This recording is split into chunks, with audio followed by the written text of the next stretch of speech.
성경 말씀 시편 32편 5절입니다. 시편 32편 5절.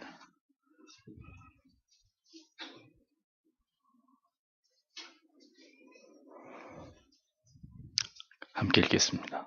내가 이르기를 내 허물을 여호와께 자복하리라 하고 주께 내 죄를 아뢰고 내 죄악을 숨기지 아니하였더니 곧 주께서 내 죄의 악을 사하셨나이다.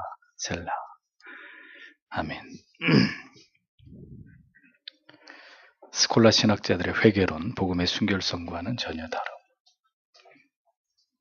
고해와 보석에 대한 논의 가운데 성경이 말씀하는 죄의 고백, 구항에서 13항까지를 해설하도록 하겠습니다.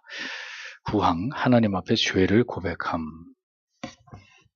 칼빈은 로마 가톨릭의 어리석은 고해의 제도를 비판하고 있습니다. 그것은 절대로 성경적인 죄의 고백이 될 수 없다는 것에 대해서 논증을 하고 있죠. 자, 그러면 이제 성경이 말씀하는 죄의 고백은 무엇이냐? 그것을 이어서 칼빈이 우리에게 설명을 해줍니다. 고백은 고대의 그릇된 번역처럼 찬양이 아니다. 이렇게 이야기합니다.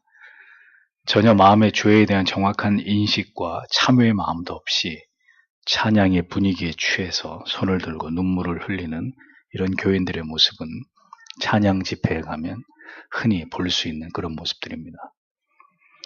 문제는 무엇이냐? 그렇게 감정과 분위기에 취해서 자기 연민 속에서 하나님 앞에 드리는 찬양을 죄에 대한 고백으로 이렇게 간주하면서 그렇게 찬송을 부르는 것은 자기 기만일 뿐이다라는 겁니다.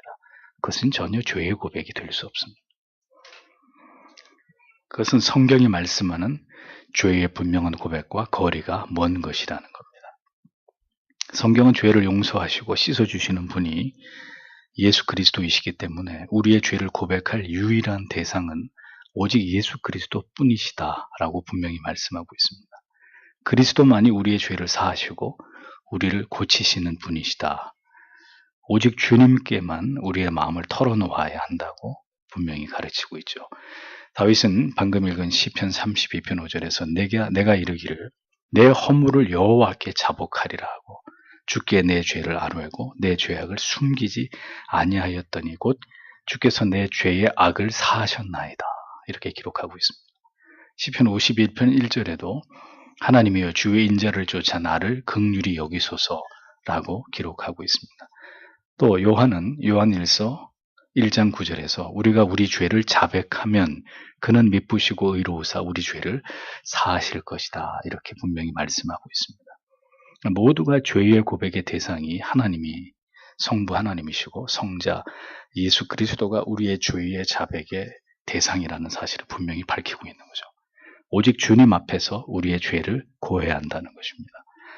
모든 감당기 힘든 시련과 핍박과 괴로움과 고통 속에서 오직 주님 앞으로 나아가서 우리의 죄를 자백함으로 용서함을 입고 회복을 경험하는 이런 은혜를 성도는 반드시 누려야 한다는 것. 신자에게 최악의 결과가 일어나게 되는 것은 그가 주 앞에 나아가 자신을 고백하지 않았기 때문입니다.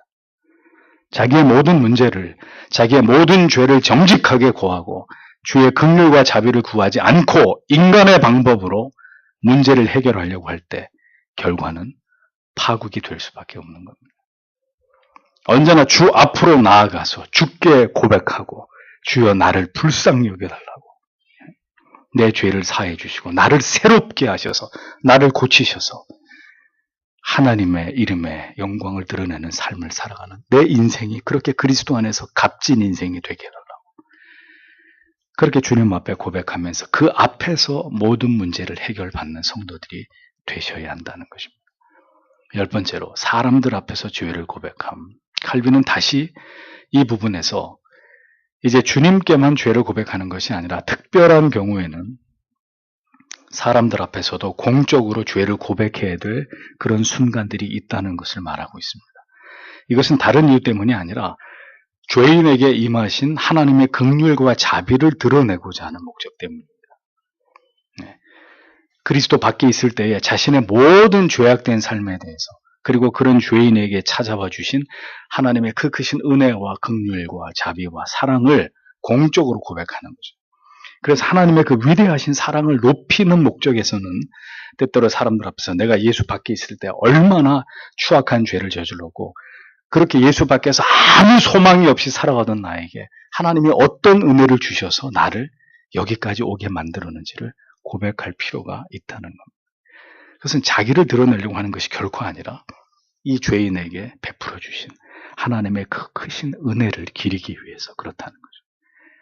다윗도 나단 선지자의 책망을 통해서 자신의 죄를 깨달아 알게 되자 어떻게 했습니까? 자기의 죄를 하나님과 사람들 앞에서 고백했잖아요. 내가 여호와께 죄를 범하였노라. 우리가 주 앞에 나와 하나님을 예배하는 것도, 그리고 우리가 모든 예배 속에서 참회의 기도를 드리는 것도 공적으로 내가 죄인임을 고백하는 행위입니다. 하나님 앞에 은밀하게 자기의 죄를 고하는 것도 중요하거니와 때로 자기를 드러내기 위함이 아니라 자신에게 이 죄인에게 임한 하나님의 은혜를 드높이기 위해서 우리 자신의 허물을 고백하는 것 또한 아름다운 일이다라고 칼빈은 분명히 말합니다. 레위기 16장 21절에는 제사장이 성전에서 말씀을 낭독하고 난 이후에 백성들이 자기들의 죄를 공적으로 고백하는 일을 행했다는 사실을 보여줍니다. 아론은 두 손으로 산 염소의 머리에 안찰하여 이스라엘 자손의 모든 불의와 그 범한 모든 죄를 고하고 그 죄를 염소의 머리에 두어 예정한 사람에게 맡겨 광야로 보낼지니 이렇게 기록되어 있거든요. 백성들의 죄를 공적으로 고백하는 순서가 제사 가운데 있었다는 걸 보여줍니다. 모두가 하나님께 패역한 죄를 범하였고 그 죄를 공적으로 고백하게 하실 때 우린 이렇게 우리 자신들의 죄를 고백함으로 하나님의 선하심과 자비하심과 긍휼히 여기심을 드러내는 것은 그것은 신자로서 너무나 합당한 일이라고 칼빈은 설명하고 있었다는 것입니다. 기독교의 역사 가운데 언제나 부흥의 역사가 일어나던 때에는 항상 동반되는 일이 있었습니다. 그것은 공적인 죄의 고백이었습니다.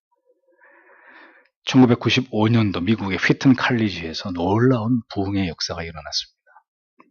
수업이 끝나면 수많은 학생들이 대학의 강당으로 모여들어서 하나님의 말씀을 듣고 기도하면서 그리고 공적으로 죄를 고백하는 역사가 일어났습니다.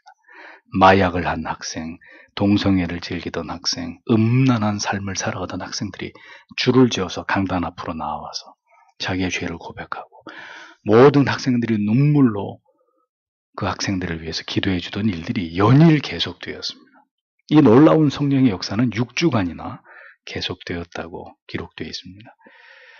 그렇게 밤에 시작된 기도 모임이 그 다음날 아침까지 바로 밤을 꼬박 새우면서 젊은이들이 강단에 모여서 죄를 회개하고 그래서 그들의 영혼이 새로워지는 놀라운 부흥의 역사가 휘튼 칼리지에서 일어났단 말이죠. 이것이 다른 캠퍼스로 옮겨가고 수많은 젊은이들이 영적으로 각성하고 돌이키는 역사를 불러일으키게 되었던 그런 역사였습니다. 이 역사를 통해서 휘튼 칼리지 안에 분명한 변화가 일어나게 되었죠. 학생들이 이웃에 대해서 전혀 관심이 없던 그들이 불타는 이웃에 대한 사랑을 갖게 되고 불신 영혼들에 대한 뜨거운 구령의를 갖게 되고 인정 간의 화해가 일어나고 지속적인 기도 모임과 말씀 읽기, 성경 공부 모임이 캠퍼스 안에 증가하게 됩니다. 성교에 대한 뜨거운 관심의 열기가 두드러지게 나타나게 되는 이런 일들이 일어나고 학생들은 캠퍼스의 잔디와 벤치와 강의실 어디든지 3, 4, 5 모여서 기도회를 갖는 이런 놀라운 일들이 일어났었죠. 하나님께서 우리의 영혼을 정결케 하실 때 하나님의 말씀에 공격을 받은 영혼들은 반드시 그 앞에서 자신의 죄를 토해내게 되어 있습니다. 모든 부끄러움과 수치가 사라지고 오직 나 같은 죄인을 구원해 주신 한량 없으신 하나님의 은혜와 그 사랑만을 높이고자 하는 마음이 충만하게 그 영혼을 뒤덮게 되는 거예요. 우리가 사는 동안에 이런 날들을 경험할 수 있을지는 모르겠습니다. 그런 날이 우리에게도 임할지 그렇지 않을지는 알 수 없지만 하나님께서는 그런 은혜를 개인과 한 지역과 한 나라에 부어주실 때 그러한 부흥의 역사는 반드시 일어났다는 것을 또 일어날 수 있다는 것을 우리는 믿어야 할 것입니다. 12번째, 사적인 고백의 두 가지 형태. 성경은 공적인 고백과 사적인 두 가지 형태의 고백을 인정하고 있습니다. 하나는 자신의 죄를 고백하는 것입니다. 야고보서 5장 16절에 너희 죄를 서로 고백하라 라고 말씀했죠. 이 말씀은 우리의 연약함을 서로 드러내서 서로 권면하고 위로하고 서로 도우라는 뜻입니다. 그래서 우리는 교회에 나와서 자기를 자랑하는 게 아니라 자기의 어려운 처지와 자기의 고민과 괴로움과 갈등을 서로 나누어야 합니다. 서로 기도해주고 지혜를 모으고 가장 성경의 바른 원리가 무엇인지를 함께 말씀을 통해 찾고 연구하면서 바른 길을 모색해 가야 되는 거죠. 다른 하나는 이웃을 위한 고백입니다. 이것은 우리가 우리 자신의 잘못 때문에 누군가에게 상처를 주게 되었을 경우에 그 사람에게 반드시 사과하고 화해를 이루기 위함입니다. 칼빈은 이 사적인 고백을 설명하면서 다시 자신의 허물과 부족을 죄를 나눌 대상을 선정하는 일에 신중할 것을 당부하고 있습니다. 우리의 연약함으로 때로는 우리가 지은 죄로 인해 고통을 고백할 때 그렇게 해야 될 순간이 있을 때 중요한 것은 절대로 사사로이 아무에게나 누구든지 그냥 아무나 붙들고 자기의 죄를, 자기의 연약함을 토로하는 것은 안 된다고 얘기하는 거예요. 믿음이 연약하거나 이러한 고백을 받아들일 수 있는 준비가 되어 있지 않은 자에게 나를 오픈했을 때 여러 우려스러운 일들이 일어날 수 있기 때문입니다. 믿음이 성숙하고 이러한 문제를 기도 가운데 지혜롭게 잘 상담해 줄 수 있는 성도들에게 자기를 오픈하는 거죠. 자기의 연약함이나 자기의 죄나 자기의 허물을 도움을 요청하는 것입니다. 그래서 칼빈은 이러한 점에서 누가 가장 적합하다고 얘기합니까? 목회자를 선택해서 목사에게 가서 나의 이런 문제를 의논하는 게 가장 바람직하다고 적시하고 있습니다. 그 이유는 이러한 일들을 위해서 하나님께서 목사를 세우셨고 그들의 입에 말씀으로 죄를 깨닫게 하고 교정하고 가르치고 죄삼의 확신을 얻도록 위로하는 일들을 행하게 하셨기 때문이다 라고 칼빈이 설명을 합니다. 신앙과 삶에 있어서 여러 가지 어려운 문제들은 반드시 신실한 믿음의 지체들과 나누어야 합니다. 자기 스스로를 고립시키는 것은 절대로 지혜롭지 못한 성도의 삶이고 하나님이 도우시는 은혜와 지혜로부터 자기를 격리시키는 지극히 어리석은 일입니다. 지체들과 나누십시오. 다만 여러분에게 가장 중요한 문제는 반드시 목사와 상담하십시오.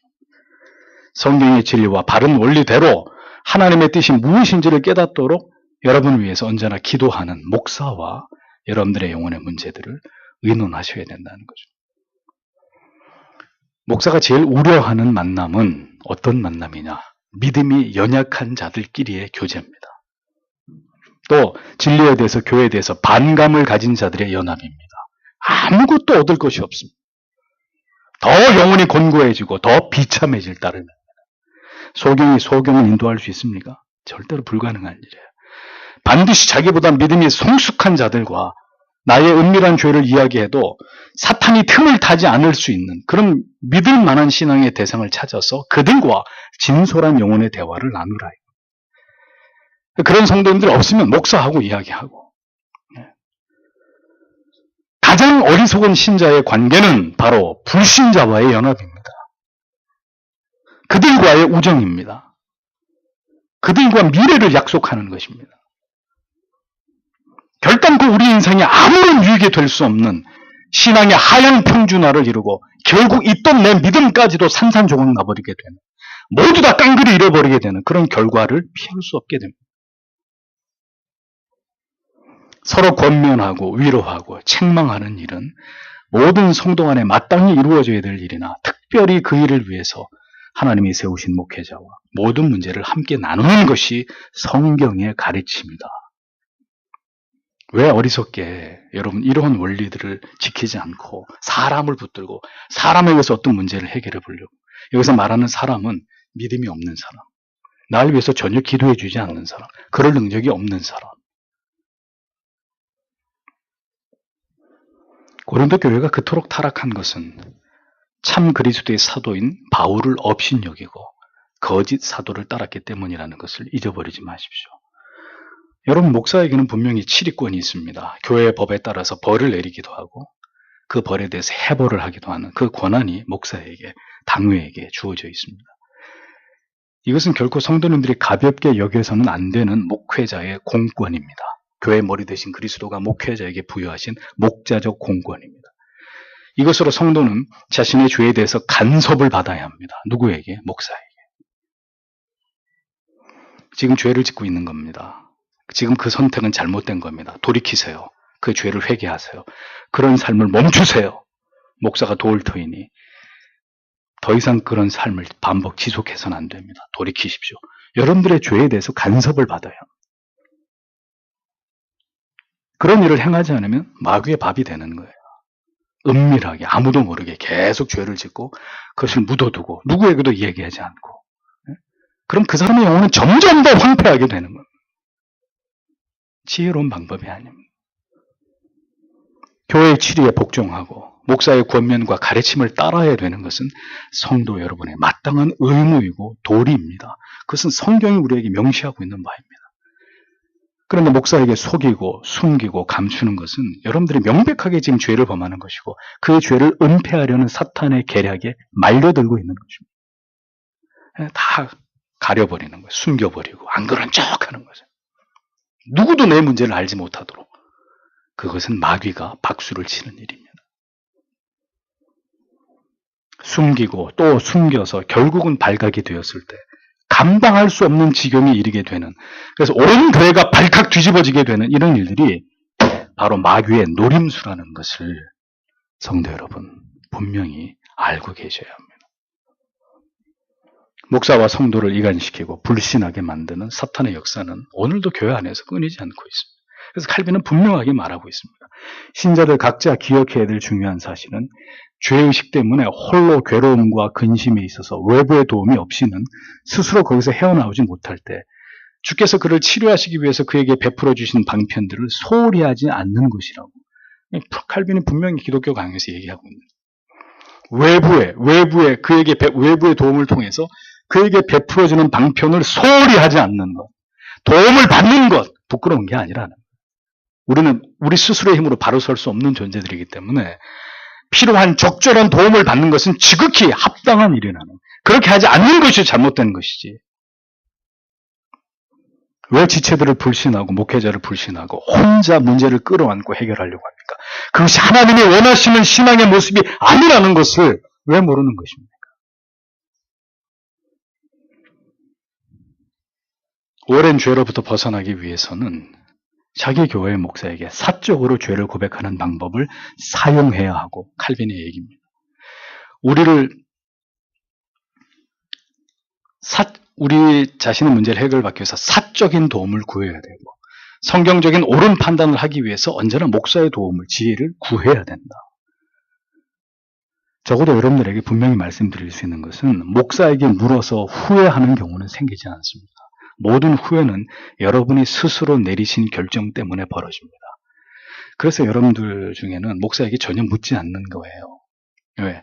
목사한테 얘기하면 어떤 말할지 뻔한데 그 해답에 대해 순종하고자 하는 의지가 내게는 조금도 없기 때문에 목사한테 얘기하지 않는 거예요. 누구에게도 얘기하지 않는 거예요. 내 문제는 내가 알아서 한다. 그게 지혜로운 게 아니란 말이에요.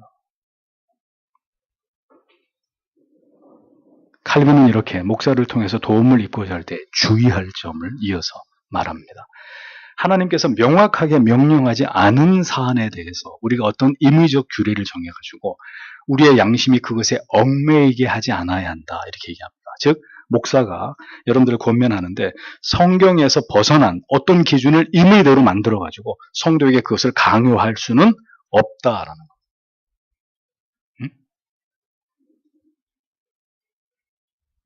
이렇게 자기의 문제를 고백해서 도움을 입는 문제는 절대로 강제적이거나 의무적으로 요구받을 사항이 아니다라고 칼빈이 얘기하는 거죠. 필요에 의해서 원하는 성도에게 그렇게 하라는 것입니다. 강제로 혹은 목사가 임의로 만든 어떤 법칙과 원리를 성도에게 강요하면서 이렇게 하면 문제가 해결될 것이요, 이런 식의 미신이라고 얘기하는 거죠. 칼빈이. 그건 미신이다. 그런 것은 이제 올바른 목회자와 성도 간의 상담의 내용이 아닌 거죠. 고백의 내용이 아닌 거죠. 목회자들은 언제나 무엇이든지 강요하지 않고 스스로 성도의 필요와 판단에 의해서 도움을 입도록 하는 것이 중요합니다. 그 자유를 통제하고 억압해서는 안 된다고 얘기합니다. 그러니까 그런 거죠, 목사님들이. 주일날 한번 교회 안 나오거나, 뭐, 주중에 기도 모임에 안 나오거나, 새벽 기도 안 나오면 쥐잡듯이 잡는 거예요, 성도들. 그따위로 신앙생활 해가지고, 이런 식으로 이제. 그거는 이제 강압하는 거죠. 강요하는 거잖아요.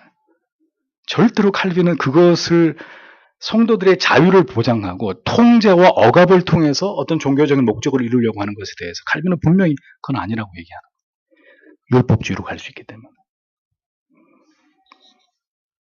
그래서 언제나 무엇이든 강요하지 않고 성도 스스로 이런 말씀을 듣고 깨달음을 얻어서 내가 그렇게 해야 되겠구나. 필요와 판단에 의해서 스스로 도움을 받도록 하는 것이 중요하다. 목사를 통한 일방적 횡포를 막는 길이고 그것이 목사에 대한 미신적, 맹목적 믿음을 방지하는 방법이라고까지 구체적으로 얘기하고 있는 거예요. 목사하고 상담하라 그러니까 이제 이런 식으로 몰지각한 목회자들이 성도들을 다 이렇게 꼼짝 못하게 자기가 딱 손 안에 집어넣고 통제하려고 드는 이런 문제가 생기잖아요. 내가 시키는 대로 하라고. 이런 식으로 이제. 그것은 절대로 올바른 고백, 목회자에게 성도가 할 수 있는 바른 고백이 아니다라고 얘기하는. 그건 반드시 경계해야 될 부분이다라고 분명히 밝히는 것입니다. 13번째. 화해를 위한 사적인 고백. 자, 두 번째 이제 사적인 고백은 우리의 잘못으로 지체간에 사랑이 깨졌을 때, 관계가 무너졌을 때 이것을 시인하고 용서를 구함으로 사랑이 다시 회복되게 하는 것이다 라고 얘기합니다. 그러니까 어떤 식으로든 형제에게 죄를 범한 경우 공정한 배상을 통해서 화해를 이루기까지는 거룩한 예식에 참여할 수 없다고까지 말씀하시면서 주님께서는 개인의 과실, 성도 개인의 과실을 굉장히 중요하게 다루셨습니다. 교회에 악을 끼침으로 모두에게 상처를 주었다면 반드시 공적으로 그것을 고백하고 시인하고 교정받는 절차를 따르고 관계를 복원시켜야 된다는. 그래서 교회가 때로는 비공개적 치료도 할 때가 있지만 때로는 공개적 치료도 하는 거예요. 죄가 다 드러나 버렸을 때는 공개적 치료를 하고 그 성도로 하여금 공회 앞에 사죄하게 만들고 그렇게 해서 그 신앙이 회복되도록 이 모든 성경적 절차를 성실하게 밟아가는 것입니다. 그 후에라야 예배도 드리고 성찬도 참여하고 그래야 그 사람에게 죄가 되지 않는다는 거죠. 근데 여러분 이 일이 현실적으로 가능하겠습니까? 여러분 중에 교회 앞에 누가 큰 죄를 지었는데 앞에 나와서 사죄하십시오. 하시겠습니까? 교회가 여기밖에 없나? 다른 데로 가버리는 거죠. 그래서 하나님이 목사에게 준 또 다른 권한, 이 땅에서 매이면 하늘에서도 매인다. 이건 치료에 대한 권한입니다. 그 교회가 그 사람을 치료했는데 그 사람이 그 교회를 떠난다. 다른 교회 가서 아무렇지도 않게 신앙생활을 한다. 그 사람은 하나님 앞에서 법을 어겼기 때문에 다른 교회를 옮겨도 그 벌이 해벌이 되지 않아요. 해벌이 되지 않으면 그 사람은 계속 하나님 앞에서 고통을 당하게 되어 있습니다. 그래서 어떤 성도가 교회에 왔는데 1년이 지나고 2년이 지나고 3년, 4년, 5년 계속 시간이 지나가는데 그 성도의 신앙의 상태가 나아지지 않아요. 그리고 모든 삶의 환경과 정황이 점점 어려워져요. 상담을 해야 되는 거예요, 목사가. 아무개 성도님, 이 교회에 오시기 전에 어떤 일이 있었는지 솔직히 얘기해 주십시오. 어떤 다른 교회에서, 전에 다니던 교회에서 권징과 치료를 받으신 사실이 있습니까? 물어야 되는 거죠. 있다면, 만약에 그 사람이 그런 일이 있다고 얘기하면 그 교회에 가서 해벌을 받아야 되는 거예요. 이게 하나님의 원리예요. 성경적 원리예요. 이런 것들을 다 무시하고 그저 복 달라고 잘 되기를 바란다. 내 믿음이 성장하기를 바란다. 그런 일은 일어나지 않는단 말이에요.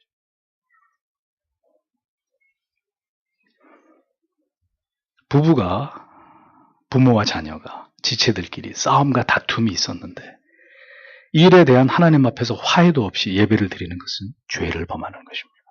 잘못을 시인하고 화해와 용서 이후에 하나님을 예배하는 것이 합당한 것입니다. 하나님이 그렇게 묶어놓은 거예요. 이거 해결하지 않으면 너희는 내 앞에 나와서 예배할 수도 없는 것이다.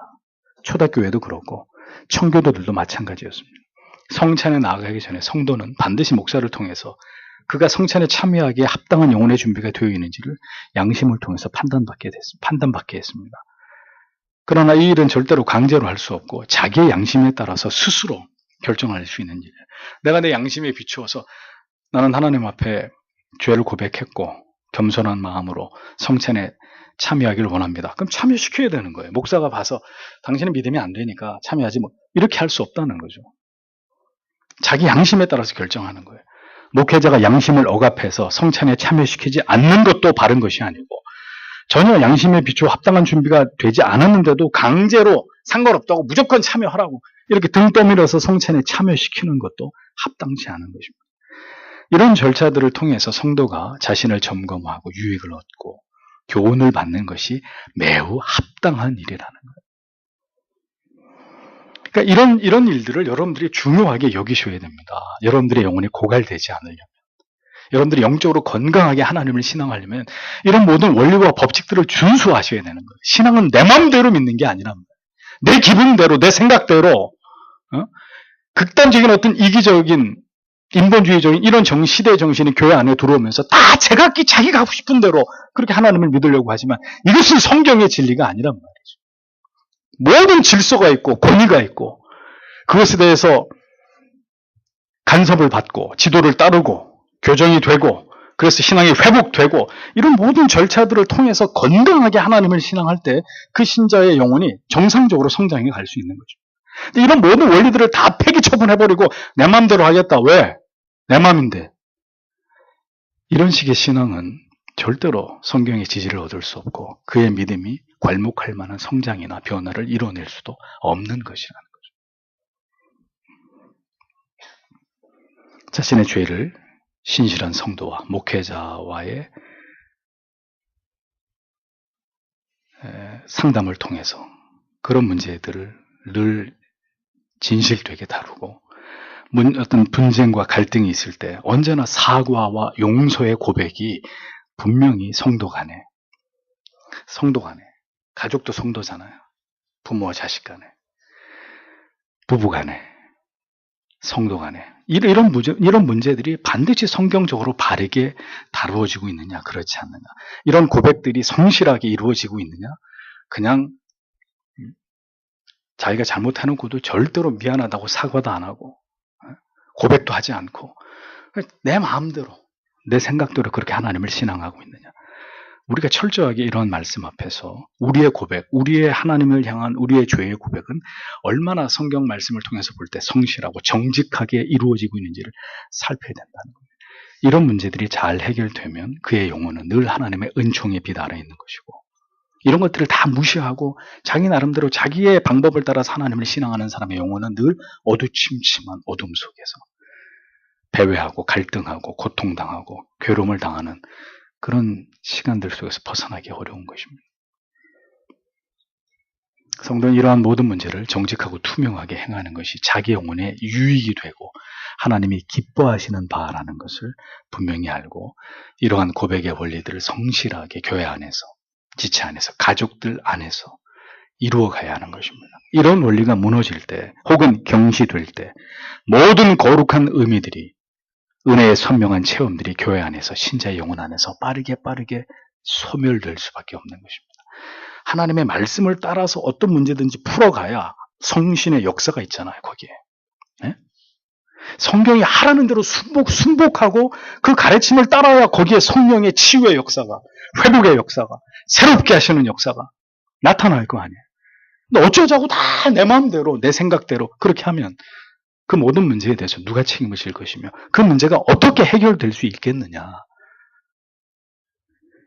오늘도 칼빈의 기독교 강해를 통해서 여러분 우리에게 깨닫게 하시는 이 교훈들을 마음에 새기시고 어떤 것이 내 영혼의 건강을 지킬 수 있는 첩경이 되는지를 오늘도 이러한 말씀을 통해 깨달으면서 그 바른 믿음의 길을 지향해 나가는 여러분들이 되시기를 바랍니다. 기도하겠습니다.